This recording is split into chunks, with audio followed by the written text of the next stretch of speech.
बचपन में हमने कहानियों में सुना था कि राक्षस होते हैं, लेकिन जो स्टोरी मैं आज लेकर आया हूँ, इस स्टोरी में एक रियल राक्षस था जिसके बारे में आप लोग सुनेंगे तो आपके भी रोंगटे खड़े हो जाएंगे और आप ये सोचने पर मजबूर हो जाएंगे कि कोई इतना बेरहम और इतना निर्दयी कैसे हो सकता है। और जब मैंने इस केस के बारे में पहली बार सुना था तो मेरे भी रोंगटे खड़े हो गए थे कि क्या सच में इस दुनिया में एक ऐसा आदमी था जिसने लगभग 200 बच्चों को मार दिया था। ये गिनती तो सिर्फ रिकॉर्ड में है, लेकिन हो सकता है ये गिनती 400 से ज्यादा हो।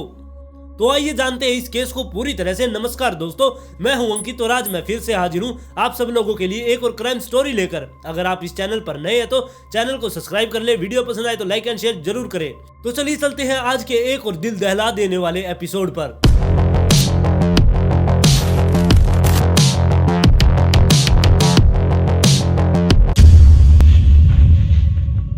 1957 में जब कोलंबिया में युद्ध का माहौल चल रहा था, उस समय 25 जनवरी को एक बच्चे ने जन्म लिया जिसका नाम लुइस गरोवितो था। लुइस अपने घर में सबसे बड़ा बेटा था, इसलिए उसकी कम उम्र में ही उसके ऊपर घर की बहुत ज्यादा जिम्मेदारी आ गई थी, क्योंकि उसने बताया कि उसके घर में जो उसके पिताजी थे वो बहुत ज्यादा ड्रिंक किया करते और ड्रिंक करके जब घर पर आया करते तो उसके भाई बहनों और उसकी मम्मी को बहुत ज्यादा पीटा करते और उनको बचाने के लिए जब लुइस बीच में जाया करता तब उसके पिता उसको बहुत ज्यादा मारा करते। और लुइस ने यह भी बताया कि उसके पिताजी ने उससे कभी भी सीधे मुंह बात नहीं की, वो हमेशा उसको गाली देकर बात किया करते, लेकिन वो फिर भी उन सभी बातों को सहन करता रहा और ऐसे ही धीरे धीरे समय बीतता रहा। और जब युद्ध खत्म हो गया और अब लुइस की फैमिली ने कोलंबिया शहर को छोड़ दिया था और वो एक सिल्विया शहर में आकर बस गए थे। लुइस अब सोच रहा था कि अब सब कुछ ठीक हो जाएगा। उसने वहां पर एक स्कूल में भी एडमिशन ले लिया था, लेकिन जब वो स्कूल में गया, स्कूल में भी उससे कोई बात नहीं किया करता, उसको सब लोग चिढ़ाया करते, जिस वजह से उसके दिमाग पर इस बात का बहुत ज्यादा गहरा असर पड़ा।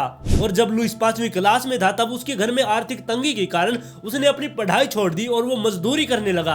और जब वो 12 साल का था, अपनी पढ़ाई छोड़ने के बाद जब वो 12 साल का हुआ तब उसका एक पड़ोसी जो उसके साथ बहुत ही ज्यादा गलत हरकत किया करता, जिसे आप सुनकर भी चौंक जाएंगे। लुइस का जो वो पड़ोसी था वो लुइस को पकड़कर अकेले में लेकर जाया करता और उसके सारे कपड़े उतार दिया करता और उसके साथ सोने के लिए उसे कहा करता और उसके साथ बहुत ही ज्यादा गंदी हरकतें किया करता और उसके शरीर पर कई जगह वो कट भी मार दिया करता। वो अपने दांतों से उसको बहुत जगह से नोच नोच कर खाया भी करता और कई बार तो वो पड़ोसी लुइस को बेड से बांधकर उसके नाजुक पार्ट पर उसको कट लगा दिया करता और लाइटर से जला भी दिया करता।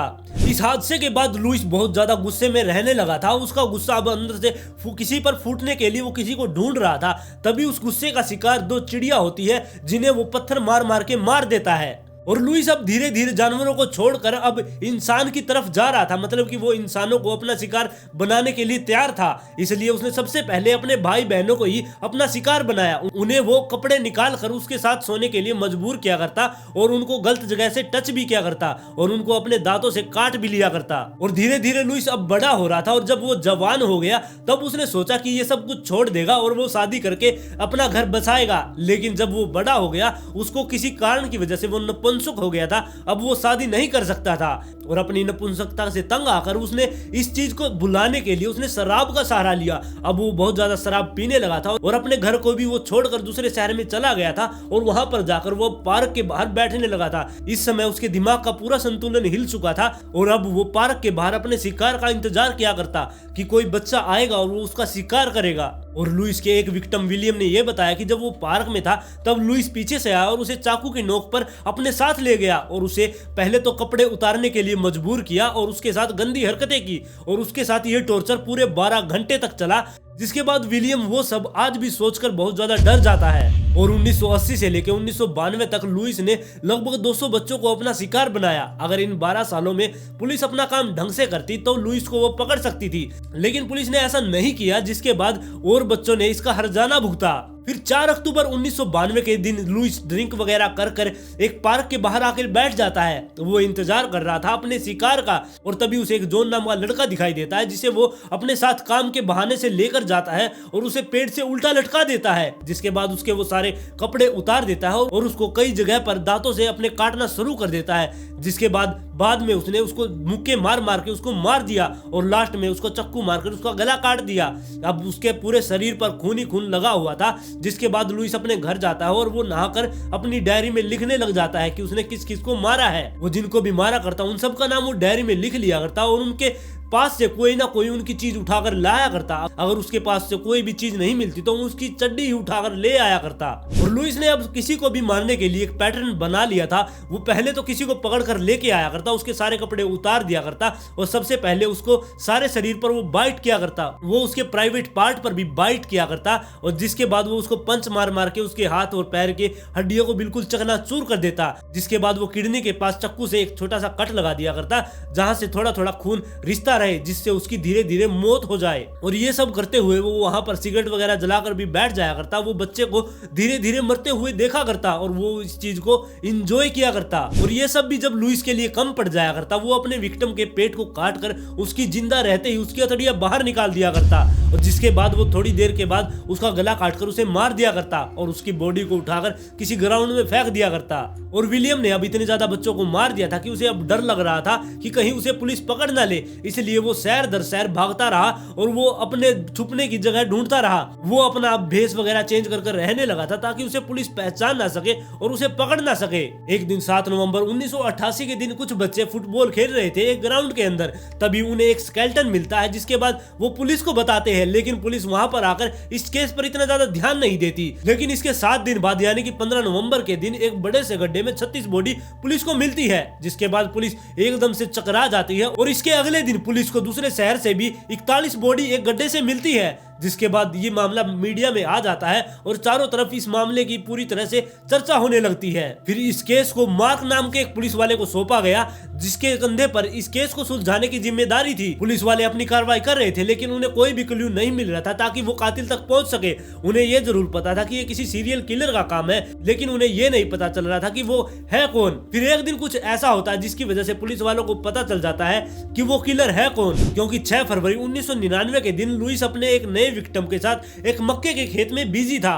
तभी वो बहुत ज्यादा वहां पर ड्रिंक कर लेता है और उसने साथ में सिगरेट भी जलाई हुई थी, लेकिन वो ड्रिंक करके इतना ज्यादा टल्ली हो गया था कि वो वहीं पर सो गया और सोने के बाद उसकी जो सिगरेट थी उससे मक्के के खेत में आग लग जाती है, जिसके बाद वो वहां से भागता है। वो अपना बहुत सारा सामान वहां पर छोड़ जाता है, जिसे पुलिस सबूत के तौर पर वहां से कलेक्ट कर लेती है। पुलिस को यह जरूर पता था कि वो इतना ज्यादा शातिर सीरियल किलर है कि वो अपना सामान ऐसे छोड़कर भाग नहीं सकता। वो इतनी तेज आग लगी थी, इस वजह से यहाँ से सामान छोड़कर भागा होगा।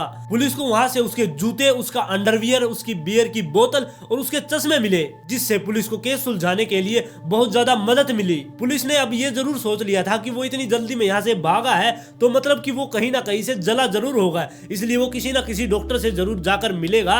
और उसके जो जूते थे उससे पुलिस वालों को ये जरूर पता चल गया था कि वो अपने पैर से बड़ा जूता पहनता है, क्योंकि उसके पैर में उसके जूते का निशान छप गया था कि उसका पैर कितने नंबर का है और वो जूता कितने नंबर का पहनता है। और पुलिस वालों को यह भी पता चल गया था कि वो थोड़ा लंगड़ा के चलता है, क्योंकि उसके राइट पैर के जूते में पैर का निशान गहरा था, इसलिए पुलिस को समझ आ गया था कि वो थोड़ा लंगड़ा के चलता है। अब पुलिस अपने पुराने रिकॉर्ड को खंगालना शुरू करती है और वो 25 लोगों की लिस्ट बनाती है। अब पुलिस को यह पता था कि जो उनका सीरियल किलर है वो इन 25 लोगों में से ही एक है और वो आग से जल गया होगा, जिसके लिए वो किसी डॉक्टर से मिला होगा। और फिर सुबह होने के बाद जब अखबार खोला गया तो फ्रंट पेज पर यही खबर छपी थी कि बीस्ट ऑफ कोलंबिया को पकड़ लिया गया है। अब पुलिस वाले सोच रहे थे कि उन्होंने सीरियल किलर को पकड़ लिया, लेकिन थोड़ी देर बाद पुलिस वालों के पास फोन आता है और उन्हें पता चलता है कि 4 बॉडी नहीं मिली है और उनको मारने का स्टाइल बिल्कुल वैसा ही है जैसा कि वो सीरियल किलर उनको मारा करता। लेकिन सीरियल किलर तो पुलिस वालों ने पकड़ लिया था, तो उनको किसने मारा?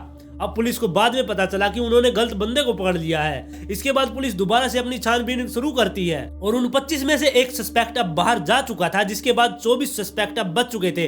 उनके घर वालों से अब वो बात करने लगे थे। पुलिस वाले ऐसे बात करते करते लुइस की बहन के घर तक पहुंच गए और वहां पर जब उन्होंने छानबीन की तब उन्हें एक बैग में जितने भी उसने मर्डर किए थे, जितने भी बच्चों को उसने मारा था, मतलब कि लुइस ने जितने भी बच्चों को मारा था, उन सब की पेपर की कटिंग, मतलब कि जो न्यूज में आया था उन बच्चों की सारे की पेपर की कटिंग उसने बैग में इकट्ठा करके रखी हुई थी।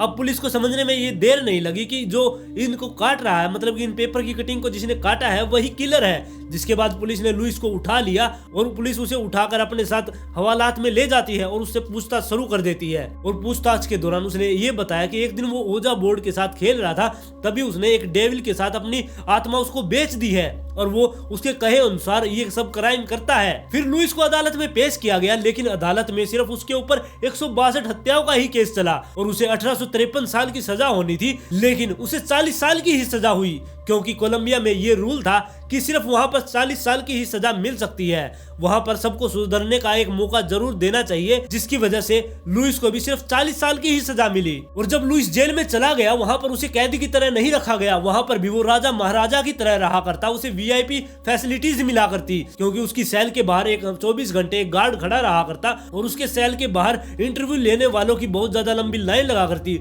और जिसको भी वो इंटरव्यू दिया करता उनसे वो बहुत ज्यादा मोटा कैश भी लिया करता, जिस वजह से वो अंदर बैठे ही बहुत ज्यादा पैसे कमा रहा था। और उसके अच्छे व्यवहार के कारण आगे जाकर अदालत ने उसकी सजा 22 साल की कर दी।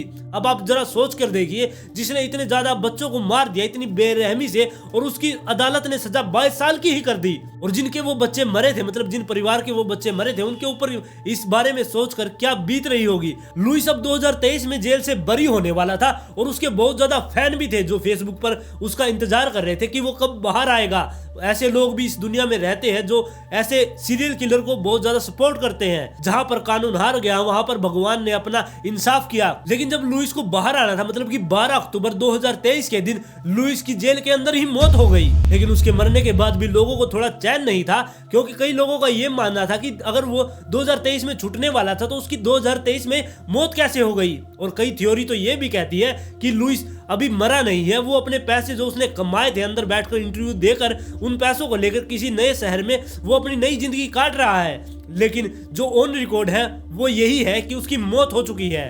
आप लोग इस कहानी के बारे में अपनी राय मुझे कमेंट में जरूर दें। अगर आप इस चैनल पर नए हैं तो चैनल को सब्सक्राइब कर ले, वीडियो पसंद आए तो लाइक एंड शेयर जरूर करें।